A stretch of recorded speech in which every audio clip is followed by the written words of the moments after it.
केंद्रीय कैबिनेट ने one nation one election का बिल पारित कर दिया है। कई इसमें परेशानियां जरूर हैं, लेकिन तमाम विरोधी दल जो है इसका विरोध कर रहे हैं। हमारे साथ बाबूलाल जी हैं, झारखंड के पूर्व मुख्यमंत्री रह चुके हैं, प्रदेश अध्यक्ष हैं।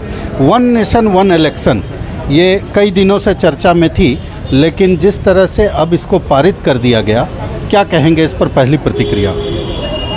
देखिए, हमें इसका स्वागत होनी चाहिए और बड़ा ऐतिहासिक निर्णय है और इसका श्रेय तो देश के प्रधानमंत्री आदरणीय नरेंद्र मोदी जी को जाता है। जैसे ही ये फैसला हुआ, यहाँ के मुख्यमंत्री हेमंत सोरेन जी का एक ट्वीट आता है, एक फेसबुक पोस्ट आता है, उसमें वो विरोध का भाव रखते हैं। क्या मतलब इसमें विरोध कहाँ? वैसे भी तो 29 में यहाँ फिर होना है।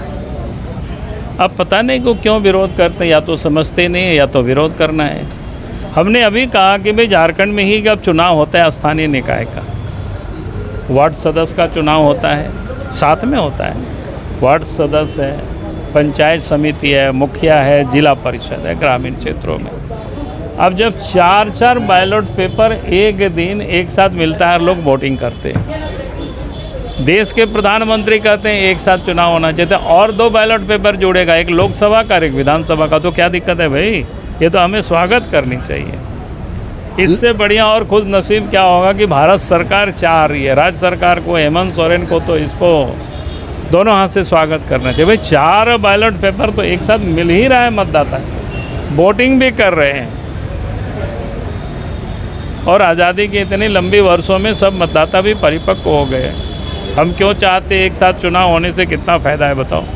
एक तो समय की बचत होगी लोगों का, संसाधन भी बचेगा। संसाधन उतना बड़ा महत्व नहीं रखता है, महत्व रखता है काम का। भाई आप सालों भर आप देखते होंगे चुनाव ही रहता है। संसाधन की बात जब आई, संसाधन की बात आई, महत्व नहीं। विरोधियों का ये भी कहना है कि आप लोग बहुत संसाधन संपन्न हैं, एक साथ बड़ा चीज़ उठा सकते हैं, लेकिन जो छोटी पार्टियां हैं वो क्या करेंगी? अरे हम लोग तो और उसको सुविधा पहुंचाना चाहते हैं ताकि उनकी परेशानी कम हो। क्या बोलते हैं, एक लगाओ 10 पाओ। हम लोग बचपन में करते थे ना, क्या बोलते हैं, खेलते थे मेला में। पता नहीं आप खेले कि नहीं, चक्री घूमता था, बोले 10। आपका बचपन से हमारा बचपन थोड़ा मॉडर्न है। हाँ, हो सकता है। हम लोग मेला देखने जाते थे। आप बताओ कि यार 10 की खर्चा में 40 का लाभ कमा लेगा, और क्या दिक्कत है बताओ? तो उनको राज्य सरकार को कोई एक ही परेशानी में सब हो जाएगा, सब निकल जाएगा।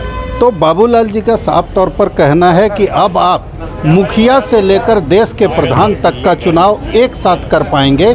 इसके लिए केंद्र सरकार ने जिस तरह की व्यवस्था कर दी है, जिस तरह की सुविधा कर दी है, अब इस पर पूरे देश को एक आम सहमति बनानी चाहिए, जिससे इतना महत्वपूर्ण निर्णय अमली जामा इस निर्णय को पहनाया जा सके। भारत एक्सप्रेस के लिए कैमरामैन धर्मेंद्र के साथ मधुकर आनंद, रांची।